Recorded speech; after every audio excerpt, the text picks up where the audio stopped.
گیا رمضان عبادت پر کمر اب باندھ لو، فیض لے لو جلد کے دن 30 کا مہمان ہے، آ گیا رمضان ہے، آ گیا رمضان ہے۔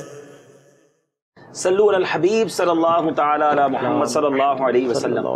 میرے میٹھے پیارے اسلامی بھائیوں اور مدنی چینل کے ناظرین، رمضان کیسے گزاریں سلسلہ آپ نے دیکھا، اور اب ماہ رمضان کا یہ سلسلہ آخری سلسلہ ہوگا۔ جی ہاں، ماہ رمضان اب چند ہی ساعتوں بعد، چند ہی لمحوں کے بعد، چند ہی دنوں کے بعد ہم سے جدا ہونے کو ہے۔ تھوڑے دنوں پہلے ہی شور مچا تھا، ایک خوشی کا سما تھا کہ چاند نظر آ گیا، ماہ رمضان کا چاند نظر آ گیا۔ مسلمانوں نے ایک دوسرے کو مبارکبادیں پیش کی، بہت خوش ہوئے، اور کیوں نہ خوش ہوں کہ ماہ رمضان کی ہر گھڑی رحمت بھری، ہر ساعت برکت بھری، راتیں پر نور، دن پر کیف، سحری اور افطار کے مناظر بڑے ہی دل ربا۔ پہلا عشرہ عشرہ رحمت، دوسرا عشرہ عشرہ مغفرت، اور اب جہنم سے آزادی کا عشرہ، لیکن اب وہ ہم سے جدا ہونے کو ہے۔ آج بھی جمعہ کا دن ہے، جب آپ یہ سلسلہ دیکھ رہے ہوں گے، ماہ رمضان کا آخری جمعہ، جسے جمعۃ الوداع کہا جاتا ہے، یعنی الوداعی جمعہ۔ اس جمعے کو جب جمعے کے خطبے دنیا بھر میں ہوتے ہیں، امام صاحبان اپنے خطبے کے دوران الوداع رمضان کے کچھ الفاظ بھی استعمال کرتے ہیں۔ جمعہ کی نماز کے بعد عاشقان رسول صلاۃ و سلام کے ساتھ ساتھ الوداع رمضان پڑھ کر اپنی آنکھوں کو اشک بار کرتے ہیں۔ آج بہت سارے ناظرین کے دل بے قرار ہوں گے، مگر آخری جمعہ ہے، رحمتیں ہم نے لوٹنی ہیں، اور یاد رہے کہ ماہ رمضان کے ہر جمعے کو، ہر گھڑی 10 لاکھ گناہگار جہنم سے آزاد کیے جا رہے ہیں۔ دنیا بھر میں جہاں کہیں ہیں، اب تو رمضان بھی جا رہا ہے، خوب عبادتیں کر لیجئے، اپنے رب سے معافی طلب کر لیجئے۔ ہمیں نہیں معلوم کہ ہم سے ایسی عبادتیں ہو سکی کہ نہیں، کہ جو عبادتیں کرنے کا حق تھا۔ ہمیں نہیں معلوم کہ ماہ رمضان میں ہم اپنے رب کو راضی کر سکے یا نہیں، مگر ہمیں راضی کرنا ہے۔ ماہ رمضان میں اپنی مغفرت کو حاصل کرنا ہے۔ رمضان کیسے گزاریں؟ اب تو رمضان جا رہا ہے، بس جو آخری لمحات ہیں وہ اچھے گزاریں، عبادت میں گزاریں، استغفار میں گزاریں، رب کو راضی کر کے گزاریں۔ آئیے کچھ اشعار الوداع ماہ رمضان کے سنتے ہیں، تاکہ ہم بھی اپنے اس پیارے مہمان کو اس انداز سے الوداع کریں کہ وہ ہم سے راضی ہو کر جائے۔ صلو علی الحبیب صلی اللہ تعالی علی محمد صلی اللہ علیہ وسلم۔ قلب عاشق ہے اب پارا پارا، الوداع الوداع ماہ رمضان، کلفت ہجر و فرقت نے مارا، الوداع الوداع ماہ رمضان، تیرے آنے سے دل خوش ہوا تھا، اور ذوق عبادت بڑا تھا،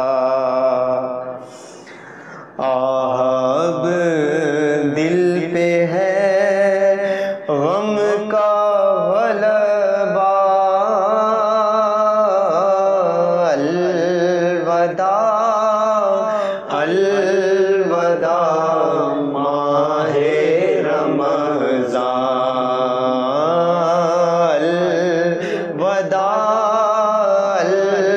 الوداع ماہ رمضان، جب گزر جائیں گے ماہ 11،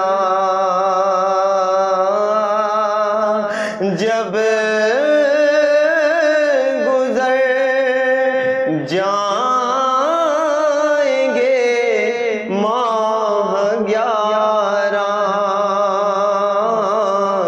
تیری آمد کا پھر شور ہوگا، کیا میری زندگی کا بھروسہ، الوداع الوداع ماہ رمضان،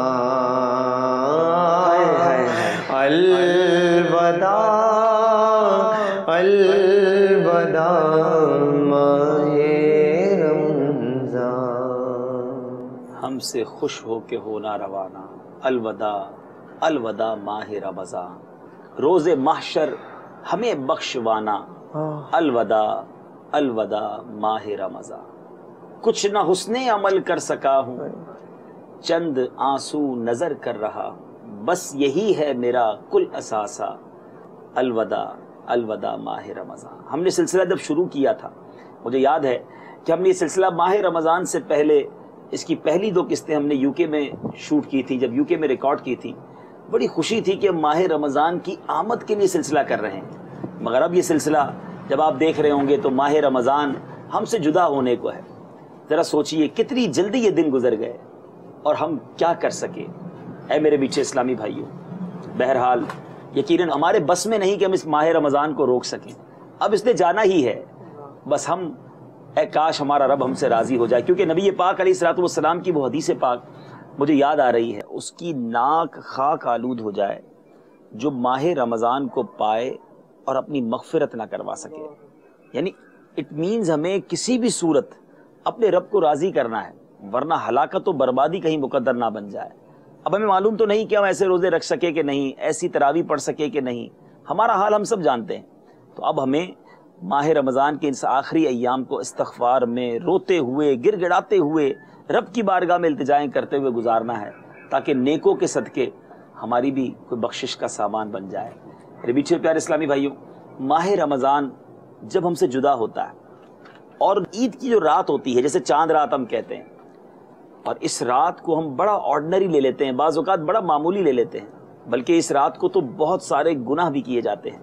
حالانکہ یہ رات کیسی ہے میرے میٹھے پیارے اسلامی بھائیوں، نبیوں کے سلطان رحمت عالمیان صلی اللہ تعالی علیہ وسلم کا فرمان برکت نشان ہے، جس نے عیدین کی رات یعنی شب عید الفطر یا شب عید الاضحیٰ طلب ثواب کے لیے قیام کیا، اس دن اس کا دل نہیں مرے گا جس دن لوگوں کے دل مر جائیں گے۔ اب ذرا آپ غور کیجئے، یعنی یہ گویا عیدی ملنے کی رات ہے۔ اس رات کو لیلۃ الجائزہ بھی کہا گیا، یعنی اس رات جو ہے جس نے مزدوری کی ہے گویا اس کو مزدوری ملنے کی رات ہے، عبادت گزاروں کو مغفرت ملنے کی رات ہے۔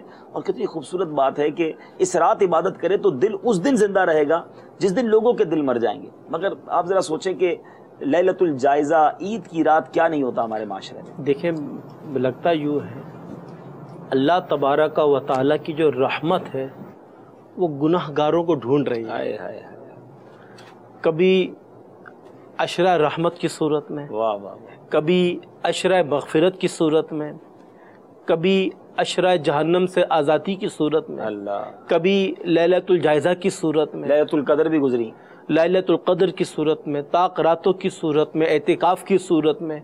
اللہ کی رحمت گناہ گاروں کو ڈھونڈ رہی ہے کوئی بخشش کا سوال کرنے والا، ہے کوئی مغفرت کا طلبگار۔ 10 لاکھ گناہ گار ہر گھڑی بخشے جا رہے ہیں، تو پورے دن میں کتنے کروڑوں بخشے گئے۔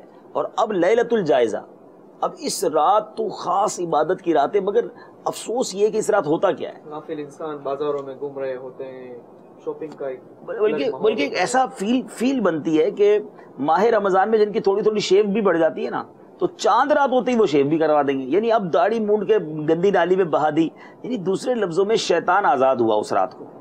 یہاں کئی لوگوں پر تو کوہرام مچا ہوا ہوتا ہے کہ رمضان چلا گیا، رو رہے ہوتے ہیں۔ امیر علیہ سنت کو ہم نے دیکھا، معتکفین کو دیکھا، اور کچھ لوگ بازاروں میں فلمیں ڈراموں کی ٹکٹیں بک ہو رہی ہوتی ہیں، نئی CDs خریدا جا رہی ہوتی ہیں، یعنی گویا ایسا لگتا ہے کہ شیطان کے استقبال کی تیاریاں ہو رہی ہوتی ہیں۔ کیا بندہ کہے؟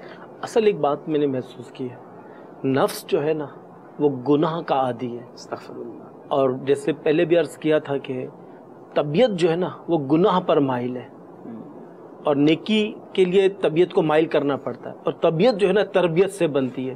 اب اچھی صحبت ہمیں میسر نہیں، ہمیں اچھا ماحول میسر نہیں، اچھے دوست میسر نہیں. میں امیر اہل سنت کا مدنی مذاکرہ سن رہا تھا، آپ نے ایک ہی بات ارشاد فرمائی، اعتکاف کرتے ہیں، داڑھی بھی بڑھ جاتی، شیو بھی بڑھ جاتی ہے، توبہ بھی کر لیتے ہیں، مگر لیلۃ الجائزہ جب مغفرت اور انعام ملنے والی رات ہوتی ہے، دوست پکڑ کے گناہوں کی طرف لے جاتے ہیں، اس وقت بندہ اپنے آپ کو روک نہیں پاتا. اللہ لیلۃ الجائزہ پتہ ہے کیوں کہا گیا اس کو؟ انعام کی رات ہے.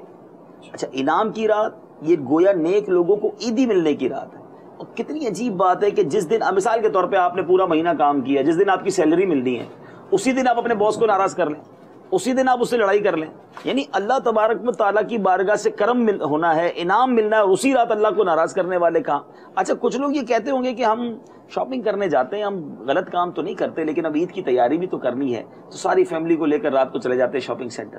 تو کیا جناب اسی رات شاپنگ کرنا ضروری ہے؟ اس میں باقاعدہ ایک ماحول بنایا جاتا ہے، اور فیملیز اسپیشل طور پہ نکلتی ہے شاپنگ کے لیے، چوڑیوں کے نام پر، مہندی لگانے کے نام پر، اور ایک عجیب سا ماحول کریٹ کیا جاتا ہے، عجیب سما ہوتا ہے شاپنگ سینٹرز کا. اچھا اب یعنی اب غور کریں کہ بنیان لینا ہے تو چاند رات کو لینا ہے، اچھا سوٹ لینا ہے تو چاند رات کو لینا ہے، کچھ چیزیں چھوڑی جاتی ہیں کہ وہ چاند رات کو جا کر لیں گے. مجھے اچھی طرح یاد ہے کہ کچھ لوگ جو ہیں وہ چاند رات کو رات 3-4 بجے سامان لے کر آتے ہیں، اور اب گھر آ کر اس میں جو ہے وہ اظہاربند ڈالا جا رہا ہے، استری ہو رہی ہے، ساری رات جاگ کر اب جناب وہ عید کی نماز پڑھنی ہے، اور اس کے بعد ایسا سونا ہے کہ اس کے بعد ظہر کدھر گئی تو باقی نمازیں کدھر گئیں. تو عجیب و غریب چاند رات کو، یعنی یہ رات تو اللہ اگر بالفرض آپ عبادت نہیں کر سکتے میرے ناظرین، اگر آپ کو فیل ہوتا ہے کہ نہیں جناب اب یہ رات عبادت میں ہمارے لیے مشکل ہے، تو کم از کم سو جائیں. عشاء کی نماز اور فجر کی نماز جو باجماعت ادا کر لے اسے بھی ساری رات عبادت کا ثواب ملتا ہے. مدنی چینل پر بڑے پرکیف مناظر ہوتے ہیں، رکت انگیز مناظر ہوتے ہیں. خدارا اس انعام کی رات کو ضائع نہ کرے. کیسی رات ہے یہ ایسی زبردست رات ہے کہ حضرت سیدنا معاذ بن جبل رضی اللہ تعالی عنہ سے مروی ہے، فرماتے ہیں 5 راتیں ایسی ہیں کہ جو ان میں شب داری کرے، اللہ اللہ اللہ شب داری کرے، اللہ پاک اس پر جنت کو واجب فرما دیتا ہے. 5 راتیں 5 راتیں ٹھیک ہے، جس میں ذی الحجۃ الحرام کی 8ویں 9ویں اور 10ویں رات. کیا بات، ٹھیک ہے. اور یہ تو انشاءاللہ اللہ نے چاہا تو اس سال اللہ تعالیٰ ہم سب کو عطا فرمائے. آمین. مینا میں کاش یہ راتیں، اور 8ویں 9ویں اور 10ویں رات، 10ویں انشاءاللہ مزدلفہ میں ہوگی انشاءاللہ. جی اور چوتھی عید الفطر کی رات، 5ویں شعبان المعظم کی 15ویں رات. اللہ اللہ جو ان 5 راتوں کو جاگے، شب داری کرے، رب کائنات کی عبادت کرے، اللہ کریم اس پہ جنت کو واجب فرماتے ہیں. سبحان اللہ. میرے بیچ پیارے اسلام بھائی، اب یہ 5 راتیں آپ نے نوٹ کرنی ہیں. اچھا یہ ضروری نہیں کہ صرف حاجی ہی یہ راتیں گزارے، حاجی تو خیر عبادت میں گزارتا ہی ہے ماشاءاللہ، لیکن ذی الحجہ کی 8ویں 9ویں اور 10ویں رات، اب اس پہ بھی غور کریں. جب بقرعید قریب آتی ہے تو وہ ہماری آخری 2-3 راتیں کیا ہو رہا ہوتا ہے؟ وہ بھی شاپنگ، یا وہ چلیں جانور اگر لے کر گھوم رہے ہیں اچھی نیت ہو تو ٹھیک ہے، ورنہ اس میں بھی دکھلاوا، تو ذرا منڈی دیکھ کر آئیں، تو ذرا وہاں بھی اپنی جو ہے وہ لوگوں کو بتائیں کہ ہم نے کتنا خرچہ کیا ہے. ہماری ہر چیز میں نا دکھلاوا وہ لذت آ گئی ہے، گناہ کی لذت آ گئی ہے، اور اللہ تبارک و تعالیٰ کی جو رحمت پر توجہ وہ ہٹ گئی ہے. میں یہ غور کر رہا ہوں، اب یہ جو 5 راتیں ہیں، یعنی ایسا لگتا ہے کہ شیطان کو تو پتہ ہے نا، اب یہ 5 راتیں ایسی ہیں جس میں جو عبادت کرے گا جنت واجب ہو گئی. پورا پلان کیا ہوا اس نے. 15 شعبان کو پٹاخے اس نے چلوانے ہیں، چاند رات کو مارکیٹیں کھلوا دی، اور عید الاضحیٰ کی رات کو جو ہے وہ عبادت کرنے کی بجائے اس نے جناب کہا کہ منڈی چلو. اب منڈی جانا ہے ٹھیک ہے، جانور خریدنے نہیں جانا، تفریح کرنا ہے، سروے کرنا ہے، دوستوں کے ساتھ کھانے کھائیں گے. اچھا تیاریاں ہو رہی ہیں. پھر اس میں بھی عید الاضحیٰ میں بھی صرف جانور والے معاملے نہیں ہوتے، ان چھٹیوں میں فلم میں، ڈرامے، ادھر گھومنا ادھر گھومنا، اس کی پلاننگز. حالانکہ یہ رات عبادت ان 5 راتوں کی امپورٹنس دیکھیں کہ حدیث پاک میں پہلے سے فرما دیا. کیا فرمایا؟ حضرت سیدنا وہاب بن منبہ رضی اللہ تعالیٰ عنہ فرماتے ہیں جب بھی عید آتی ہے شیطان چلا چلا کر روتا ہے.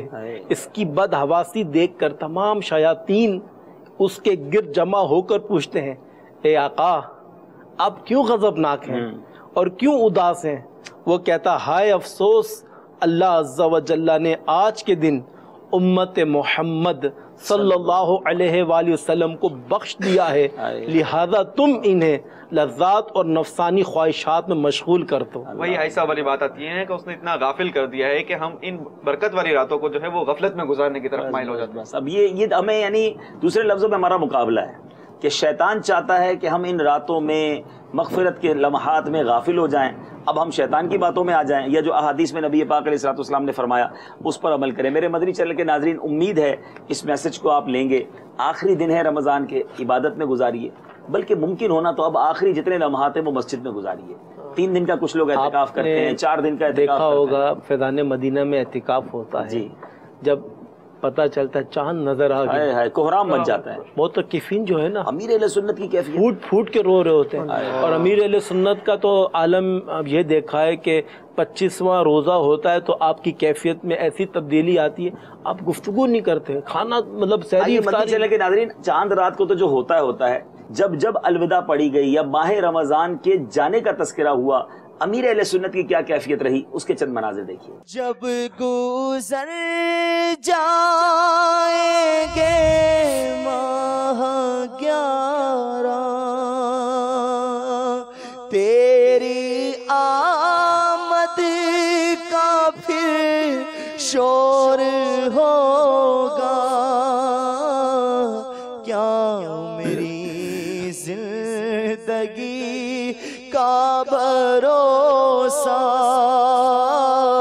کیا میری زندگی کا بھروسہ،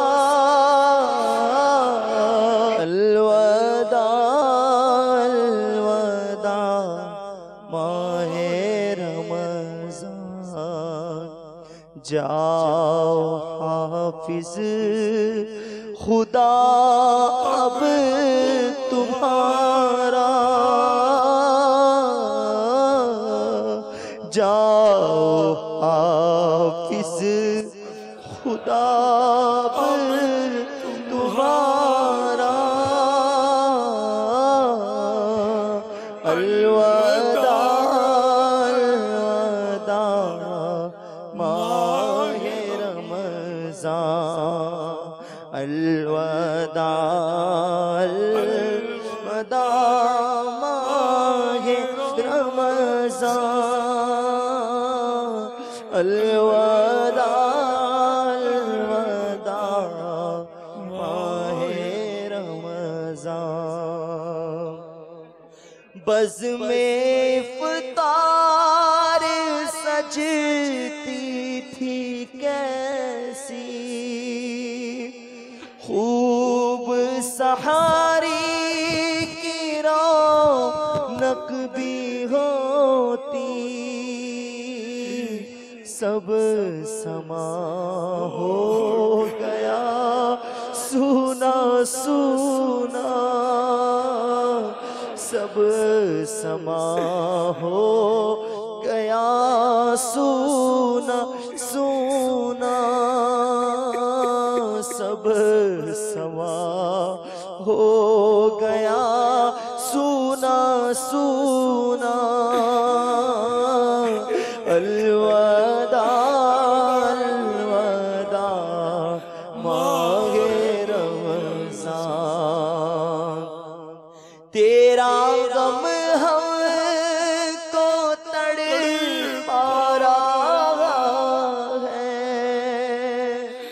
آتش شوق بھڑکا رہا ہے، تیرا غم ہم کو تڑپا رہا ہے، آتش شوق بھڑکا رہا ہے، پھٹ رہا ہے تیرے غم نے سینہ، پھٹ رہا ہے تیرے غم میں سینہ،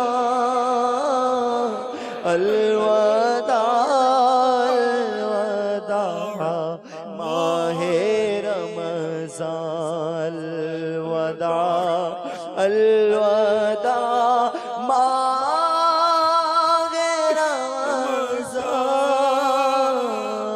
رمضان الوداع الوداع ماہ رمضان یاد رمضان کی تڑپا رہی ہے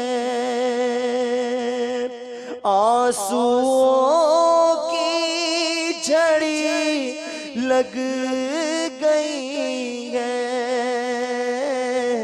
کہہ رہا ہے یہ ہر ایک قطرہ الوداع الوداع ماہ رمضان ماہ رمضان کی رنگی فضاؤں ابر رحمت سے مملو لو سلام آخری اب ہمارا لو سلام آخری اب ہمارا لو سلام آخری اب ہمارا الوداع الوداع ماہ رمضان سگے عطار بدکار کاہل رہ گیا یہ عبادت سے غافل اس سے خوش ہو کے ہونا روانہ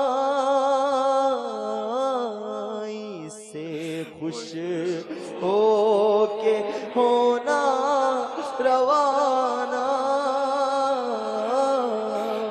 الوداع الوداع ماہ رمضان سال آئندہ شاہ حرم تم کرنا عطار پر یہ کرم تم مدینے میں رمضان دکھانا ہم سب کو تم مدینے میں رمضان دکھانا ہم سب کو تم مدینے میں رمضان دکھانا الوداع الوداع ماہ رمضان جاؤ حافظ خدا اب تمہارا الوداع الوداع ماہ رمضان لو سلام آخری اب ہمارا الوداع الوداع ماہ رمضان الوداع الوداع ماہ رمضان جی میرے مدنی چینل کے ناظرین، دیکھا آپ نے تو کاش ہمیں بھی ایسی رکت نصیب ہو جائے، ہمیں بھی ایسا رمضان سے پیار نصیب ہو جائے۔ ماشاءاللہ جو محبت رمضان امیر اہل سنت کو ہے اللہ تعالیٰ نے عطا فرمائی ہے، اللہ تعالیٰ وہ حب رمضان، وہ محبت رمضان ہمیں بھی عطا فرمائے۔ عبدالحبیب بھائی، یہ عید کی نماز سے پہلے اکثر دیکھا جاتا ہے کہ عید کی نماز کے لیے آتے ہیں تو سب بھاگ بھاگ کے آ رہے ہوتے ہیں، بس فطرہ پہلے جمع کراتے ہیں، نماز کے بعد جمع نہیں ہوگا، اس سے پہلے آخر اس میں کیا وجوہات ہے؟ اس بارے میں کچھ مدنی پھول عطا فرما دیں۔ یقیناً عید جو ہے نا اس سے پہلے ہی فطرہ ادا کرنا چاہیے۔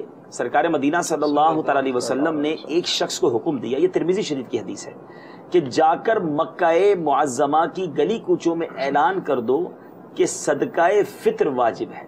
ایک تو یہ کنفرم ہو جائے کہ صدقہ فطر جو ہے یہ واجب ہے اور یہ ضرور ادا کرنا ہے. اس لیے ادا کرنا ہے, یہ بھی حدیث پاک سن لیجیے. کیا بات ہے, کیا بات. اس لیے ادا کرنا ہے.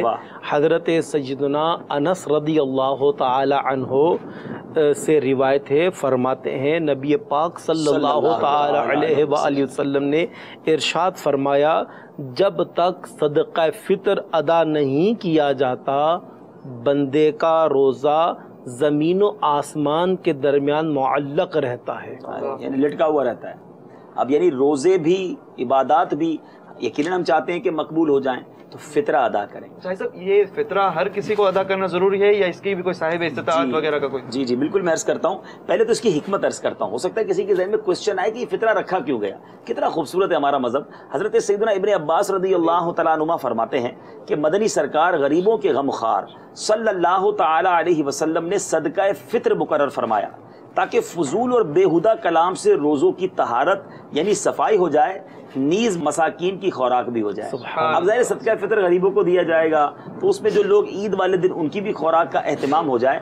اب جو آپ کا سوال تھا تو میں فیضان رمضان سے کچھ فطرے کے مدنی پھول پیش کرتا ہوں تاکہ ناظرین کو یہ کلیریفائی ہو جائے کہ فطرہ کس کو دینا ہے, کتنا دینا ہے, اس کے پیچھے کیا مدنی پھول ہیں. صدقہ فطر ان تمام مسلمان مرد و عورت پر واجب ہے جو صاحب نصاب ہوں. اچھا, اور ان کا نصاب کیا ہے؟ حاجات, ان کا جو نصاب ہے وہ حاجات اصلیہ یعنی ضروریات زندگیہ سے فارغ ہو. جو ضرورت زندگی کی چیزیں اس کے علاوہ ان کے پاس نصاب ہو. اور وہ کتنا نصاب ہے؟ یعنی جس کے پاس 7.5 تولے سونا یا 52.5 تولہ چاندی, 52.5 تولہ چاندی کی رقم, یعنی یا تو اتنی رقم ہو یا مال تجارت ہو اور یہ سب حاجت اصلیہ سے فارغ ہوں, اس کو صاحب نصاب کہا جاتا ہے. اچھا, صدقہ فطر واجب ہونے کے لیے عاقل اور بالغ ہونا شرط نہیں ہے, بلکہ بچہ ہو, مجنون ہو, اگر وہ صاحب نصاب ہے تو اس کا بھی فطرہ اس کے جو ولی ہوں وہ ادا کر دیں. ٹھیک ہے نا. اچھا, پھر اسی طرح صدقہ فطر میں سال گزرنے کی شرط نہیں ہے, جو زکوٰۃ میں شرط ہے نا, صاحب نصاب ہے اور 1 سال نہیں ہوا اس مال پر, مگر پھر بھی صدقہ فطر جو ہے وہ دیا جائے گا. یا بہت سارے لوگ سوال کرتے ہیں کہ بچوں کے لیے صدقہ فطر نکالا جائے کہ نہیں. تو یاد رکھیں کہ مالک نصاب مرد یعنی کسی مرد پر نصاب ہے اور صدقہ فطر ہے اس پر, اپنے چھوٹے بچوں کی طرف سے, اور اگر کوئی مجنون یعنی پاگل اولاد ہے تو اس کی طرف سے بھی صدقہ فطر واجب ہے. ہاں, اگر وہ بچہ یا مجنون خود صاحب نصاب ہے تو پھر اس کے مال سے صدقہ فطر ادا کرے. یعنی اس کا مطلب یہ ہوا کہ مالک نصاب اپنی طرف سے اور اپنے چھوٹے بچوں کی طرف سے ادا کر سکتا ہے. لیکن اگر کوئی پاگل اولاد ہے تو اس کی طرف سے بھی صدقہ فطر واجب ہے. ہاں, اگر وہ بچہ یا مجنون خود صاحب نصاب ہے تو پھر اس کے مال میں سے فطرہ ادا کرے. اسی طرح مرد صاحب نصاب پر اپنی بیوی یا ماں باپ یا چھوٹے بہن بھائی اور دیگر رشتہ داروں کا فطرہ واجب نہیں. ایسا نہیں کہ پوری خود اپنا دے, جو صاحب نصاب ہے وہ اپنا صدقہ فطر جو ہے یہاں تو خواتین کہتی ہیں ہم کماتی تھوڑی ہیں. نہیں, کماتی نہیں تو زکوٰۃ بھی ان پر واجب ہے. وہ کہتے ہیں ان کے پاس اتنا سونا ہے اور اس پر سال گزر گئے, جو شرائط زکوٰۃ کی ہو گئی انہیں زکوٰۃ بھی دینی ہوگی اور ان کو فطرہ بھی دینا ہوگا. اب یہ الگ بات ہے کہ شوہر عموماً دے دیا کرتا ہے. بہرحال اس کے تمام احکام اگر آپ فطرے کے سمجھنا چاہتے ہیں, بلکہ تو میں یہ ناظرین کو ایک اور بات کہوں گا کہ عموماً جب رمضان شریف ہم سے جدا ہونے کو ہوتا ہے تو ہم فیضان رمضان اگر کتاب لی بھی ہوتی ہے تو سائڈ پہ رکھ دیتے ہیں, مگر اس کتاب کی ابھی بھی بہت ضرورت ہے کیونکہ اس میں فیضان عید الفطر ایک پورا باب ہے جس میں فطرے کے احکام بھی پڑھ لیجئے. اور پھر نماز عید, سب سے بڑا مسئلہ تو یہ ہے کہ عید کی نماز پڑھنے کی نہیں آتی, اسے پورا طریقہ موجود ہے عید کی نماز کا. تو برائے کرم عید کی نماز کا طریقہ پڑھ لیجئے. ایسا نہ ہو کہ وہاں جا کے آپ دیکھیں کہ برابر والا نماز کیسے پڑھ رہا ہے, اس کو دیکھ کے نماز پڑھیں. اگر ہاتھوں ہاتھ مدنی چینل کے ناظرین کو بھی نماز عید کا طریقہ چلے, میں انشاءاللہ عید کی نماز کا ایک طریقہ بھی بتا دیتا ہوں اور عید والے دن ہم نے کرنا کیا ہے, کچھ اعمال ہیں وہ بھی بتا دیتا ہوں. منقول ہے کہ جو شخص عید کے دن 300 مرتبہ سبحان اللہ و بحمدہ پڑھے اور فوت شدہ مسلمانوں کی ارواح کو اس کا ایصال ثواب کرے تو ہر مسلمان کی قبر میں 1000 انوار داخل ہوں گے. صرف سبحان اللہ و بحمدہ 300 بار پڑھنا ہے, اور جب وہ پڑھنے والا خود مرے گا اللہ عز و جل اس کی قبر میں بھی 1000 انوار داخل فرمائے گا. اور یہ ورد دونوں عیدوں میں کیا جا سکتا ہے, عید الفطر میں بھی, عید الاضحیٰ میں بھی. اچھا, عید کی نماز سے پہلے کی ایک سنت سن لیجیے کہ نماز عید سے پہلے نبی پاک علیہ الصلوۃ والسلام عید الفطر کے دن کچھ کھا کر نماز کے لیے تشریف لے جاتے تھے. اور عید الاضحیٰ کے روز اس وقت تک نہیں کھاتے تھے جب تک نماز سے فارغ نہ ہو جاتے. تو یہ فرق ہے, عید الفطر میں کچھ کھا کر جاتے اور عید الاضحیٰ میں نماز عید سے فارغ ہو کر جب تک فارغ نہ ہوتے جب تک نہ کھاتے. اس میں بھی میٹھا کھانا ضروری جی ہوتا ہے؟ بخاری شریف کی روایت ہے کہ حضرت سیدنا انس رضی اللہ تعالیٰ عنہ سے مروی ہے, عید الفطر کے دن نماز عید کے لیے تشریف نہ لے جاتے جب تک چند کھجوریں تناول نہ فرما لیتے, اور وہ طاق ہوتی 1 3 5. تو سنت کی نیت سے اس بار بھی نماز عید تک کے لیے جانے کے لیے 1 یا 3 5 جتنی آپ کھجوریں طاق میں کھا سکتے ہیں وہ کھا کر جائیے تاکہ سنت کا ثواب بھی ملے. اچھا, پھر پیارے آقا علیہ الصلوۃ والسلام جب عید کی نماز کے لیے جاتے نا تو ایک راستے سے جاتے اور دوسرے راستے سے تشریف لاتے, ایگزیکٹلی وہی وے نہیں اپناتے تھے. اور اس کی حکمتیں بھی لکھی کہ اس زمانے میں غیر مسلم رہا کرتے تھے تو انہیں مسلمانوں کی شان و شوکت کا اندازہ ہو. ایک راستے سے جا رہے ہیں مسلمان تو عید پڑھنے جا رہے ہیں, اب آ رہے ہیں تو عید پڑھ کر آ رہے ہیں, تو بہرحال وہ بھی سنت ہے. اور اس پر بھی عمل دوسری کی حکمت یہ بھی ہو سکتی ہے کہ ایک راستے سے جا رہے ہیں وہ بھی گواہ ہو گیا, ذکر اللہ کرتے ہوئے جائیں, ذکر اللہ, اور دوسرے راستے سے آ رہے ہیں وہ بھی گواہ ہو گیا. اسی لیے تو کہا گیا کہ نماز میں بھی اگر سنتیں کہیں پڑھی تو نفل کہیں پڑھ لے, کہ ہر جگہ گواہ ہو جائے. ماشاءاللہ, بڑی پیاری بات آپ نے کی. اور اب آپ نے نماز عید کا طریقہ کہا تو میں مختصراً عرض کر دیتا ہوں, پھر دوبارہ عرض کروں گا کہ اس کو تھوڑا سا سمجھنا پڑے گا. اور یہ فیضان سنت کا جو باب ہے ہماری فیضان رمضان, اس میں فیضان عید الفطر ایک پورا باب ہے. آئیے نماز عید کا طریقہ سن لیجئے. پہلے اس طرح نیت کیجئے, میں نیت کرتا ہوں 2 رکعت نماز عید الفطر یا عید الاضحیٰ کی 7 6 زائد تکبیروں کے. یاد رہے 6 زائد تکبیریں ہیں اس کے اندر, واسطے اللہ عز و جل کے لیے پیچھے اس امام کے. پھر کانوں تک ہاتھ اٹھائیں, اللہ اکبر کہہ کر حسب معمول ناف کے نیچے ہاتھ باندھ لیں اور اب ثنا پڑھیں. پھر کانوں تک ہاتھ اٹھائیں گے اور اللہ اکبر کہہ کر ہاتھ لٹکا دیں گے. پھر کانوں تک ہاتھ اٹھائیں, اللہ اکبر کہہ کر ہاتھ لٹکا دیجئے. پھر کانوں تک ہاتھ اٹھائیں, اللہ اکبر کہہ کر ہاتھ باندھ لیجئے. 3 ایکسٹرا تکبیریں آپ نے دے دی, ٹھیک ہے, ثنا پڑھی آپ نے اور پھر 3 بار تکبیر, تیسری تکبیر میں پھر ہاتھ باندھ لیے. پھر امام جو ہے وہ تعوذ اور تسمیہ آہستہ پڑھ کر الحمد شریف اور کوئی بھی سورت وہ بلند آواز سے پڑھیں گے. پھر رکوع ہوگا, پھر اسی طرح نارمل پوری رکعت ہوگی. اب جب آپ اوپر واپس آئیں گے تو اب آپ جب دوبارہ ہاتھ باندھ کے کھڑے ہوں گے تو اب یہاں پر دوسری رکعت میں اسٹارٹ ہی سے امام صاحب تلاوت شروع کر دیں گے. کوئی اللہ اکبر تکبیر نہیں کہی جائے گی, امام صاحب الحمد شریف بھی پڑھ لیں گے, تلاوت بھی کر لیں گے. اب 3 بار اللہ اکبر کہا جائے گا, ہاتھ اٹھائیں کانوں تک اور ہاتھوں کو چھوڑ دیں گے, اور یہ 3 بار ہو گیا تو گویا 6 زائد تکبیریں ہو گئیں. اب جب چوتھی بار تکبیر دی جائے گی تو ہاتھ نہیں اٹھانے, اب ڈائریکٹ رکوع میں چلے جانا.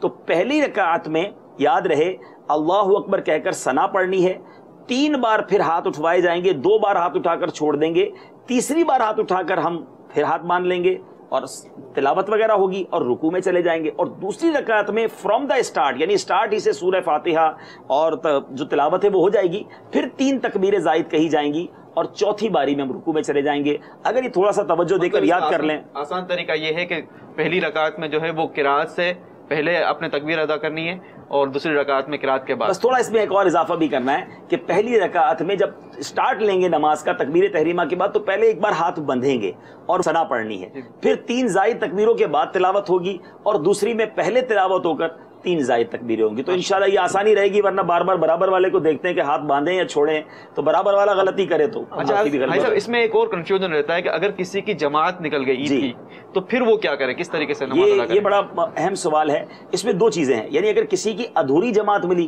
تو اس کا کیا ہوگا, اور کسی کی جماعت چلی گئی, یہ بھی بڑا پرابلم ہے نا, ہم نے جانا آخری وقت میں ہی ہے, پارکنگ نہیں ملی, پھر بھاگتے ہوئے پہنچتے تو تھوڑا پہلے چلے جائیں. بلکہ بہتر طریقہ یہ کہ فجر باجماعت پڑھیں اور مسجد ہی میں قیام کریں, ذکر و اذکار کرتے رہیں, تلاوت کرتے رہیں اور پھر عید کی نماز پڑھ لیں. بہرحال پہلی رکعت میں امام کی تکبیریں کہنے کے بعد مقتدی شامل ہوا تو اس وقت تکبیر تحریمہ کے علاوہ مزید 3 تکبیریں کہہ لے.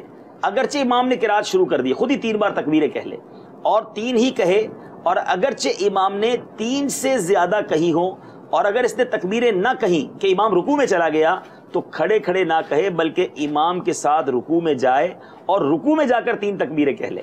اور اگر امام کو رکوع میں پایا اور غالب گمانے کہ میں تکبیریں کہہ کر امام رکوع میں پالوں گا تو پھر کھڑے کھڑے تکبیریں کہے, پھر رکوع میں جائے اور اللہ اکبر کہہ کر رکوع میں جائے اور رکوع میں تکبیریں کہے. پھر اگر اس نے رکوع میں تکبیریں پوری نہ کی اور امام نے سر اٹھا دیا تو باقی ساکت ہو گئیں, یعنی اب تکبیریں نہ کہے. اور اگر امام کے رکوع سے اٹھنے کے بعد شامل ہوا تو اب تکبیریں نہ کہے بلکہ امام کے سلام پھیرنے کے بعد جب اپنی بقیہ پڑھے اس وقت کہے. اب تھوڑا ٹیکنیکل ہے اس لیے میں دوبارہ عرض کروں گا کہ اس مسئلے کو آپ کتاب حاصل کریں اور سیکھ لیجئے. اب آپ کا سوال تھا جماعت نہ ملی، تو درر مختار میں ہے امام نے نماز پڑھ لی اور کوئی شخص باقی رہ گیا، خواہ وہ شامل ہی نہ ہوا ہو یا شامل تو ہوا مگر کسی وجہ سے اس کی نماز فاسد ہو گئی، اور اگر دوسری جگہ مل جائے تو پڑھ لے، ورنہ بغیر جماعت کے نہیں پڑھ سکتا. یعنی عید کی نماز بغیر جماعت کے نہیں پڑھی جائے گی. ہاں کیونکہ جمعے کی نماز جس طرح اکیلے نہیں پڑھی جا سکتی، عید کی نماز بھی جماعت سے پڑھی جائے گی. ہاں اب بہتر یہ ہے کہ یہ شخص 4 رکعت چاشت کی نماز پڑھے. اب عید کی نماز تو چلی گئی تو چاشت کی نماز پڑھے. بہرحال اللہ تعالیٰ سے دعا ہے کہ رب کریم ماہ رمضان کی برکتیں ہمیں عطا فرمائے. ہم انشاءاللہ عید کے دن بھی سلسلہ لے کر امید ہے حاضر ہوں گے، جس میں عید کے کچھ احکام بھی بیان ہوں گے. عید کیسے گزاریں، عید کیسے منائیں، انشاءاللہ وہ بھی بتائیں گے. یہ سلسلہ رمضان کیسے گزاریں ایک چھوٹی سی کوشش تھی. اللہ تعالیٰ اس کو اپنی بارگاہ میں قبول فرمائے. عید کے دن غسل کرنا بھی سنت ہے. جی جی جی، یہ بڑا اچھا آپ نے سوال کر لیا. ناخن تراشنا بھی سنت ہے. جی جی، کچھ سنتیں بیان کر دیتے ہیں ناظرین کو، کیونکہ عید کے دن تیاری کیا کرنی ہے. کہ عید کے دن جو ہے حجامت بنوانا، انگریزی بال نہ بنائیے گا، ہو سکے تو زلفے بنائیں. اچھا، ناخن ترشوانا، غسل کرنا، مسواک کرنا، اچھے کپڑے پہننا، نئے ہو تو ٹھیک ہے ورنہ دھلے ہوئے پہن لیں، خوشبو لگانا. اسی طرح میرے میٹھے اور پیارے اسلامی بھائیو، نماز فجر مسجد محلہ میں پڑھنا، اور عید الفطر کی نماز کو جانے سے پہلے چند کھجورے کھا لینا. نماز عید عیدگاہ میں ادا کرنا، عیدگاہ پیدل جانا. سواری پر جانے میں بھی حرج نہیں ہے، مگر جس کو پیدل جانے پر قدرت ہو تو وہ پیدل جائے، وہ زیادہ افضل ہے. اور اسی طرح عید کی نماز سے پہلے صدقہ فطر ادا کرنا، خوشی ظاہر کرنا، کثرت سے صدقہ دینا. بعد نماز عید مصافحہ اور معانقہ، جیسے لوگ گلے ملتے ہیں، یہ بھی ماشاءاللہ اچھا ہے. صاحب اس میں ایک اور چیز ایڈ کر دیں کہ اگر کسی نے نماز عید سے پہلے فطرہ ادا نہیں کیا تو کیا وہ نماز عید کے بعد بالکل فطرہ ادا کر دے نماز عید کے بعد. لیکن وہی والی بات ہے نا کہ روزے اور عبادات معلق رہیں گے تو نماز عید سے پہلے ہی ادا کر دے، بلکہ رمضان میں ادا کر دے. رمضان میں ویسے ہی نیکیوں کا ثواب زیادہ ہے، ابھی ادا کر دیں جو ناظرین سن رہے ہیں، ایڈوانس میں کر دے. بلکہ یوں سمجھیں زکوٰۃ جو ہے وہ مال کے میل کو دور کرتی ہے، ٹھیک ہے. صدقہ فطر جو ہے وہ روزے کی عبادت کو پاک و صاف کرتا ہے. اچھا، پھر اس میں ایک اور بات بھی ہے کہ دعوت اسلامی آپ کے سامنے ہے. اس سال اپنا فطرہ اپنی دعوت اسلامی کو دیجیے. صدقہ فطر کی رقم پاکستان میں کتنی ہے آپ اسکرین پر دیکھ رہے ہوں گے. دنیا بھر میں جہاں کہیں ہے اپنے وطن کے حساب سے فطرے کی رقم جو ہے وہ معلوم کر لیں اور دعوت اسلامی کے ذمہ داران تک پہنچائیں، تاکہ دعوت اسلامی کا یہ جو کاروان ہے، یہ سنت و بھرا کام دنیا بھر میں ہو رہا ہے، اس میں آپ کا تعاون ہو سکے. اللہ تعالی ہم سب کی بے حساب مغفرت فرمائے، آج کے دن کی برکتیں عطا فرمائے، اور ماہ رمضان میں جن مقبولین نے عبادتیں کر کے اپنے رب کو راضی کر لیا، ان کے صدقے مولا کریم ہماری ٹوٹی پھوٹی عبادتیں بھی قبول فرمائے. مدنی چینل دیکھتے رہیے، اسی طرح سلسلے مزید لے کر حاضر ہوں گے. صلو علی الحبیب صلی اللہ تعالی علی محمد صلی اللہ علیہ وسلم. آ گیا رمضان، عبادت پر کمر اب باندھ لو، فیض لے لو جلد کے دن 30 کا مہمان ہے. آ گیا رمضان ہے، آ گیا رمضان ہے.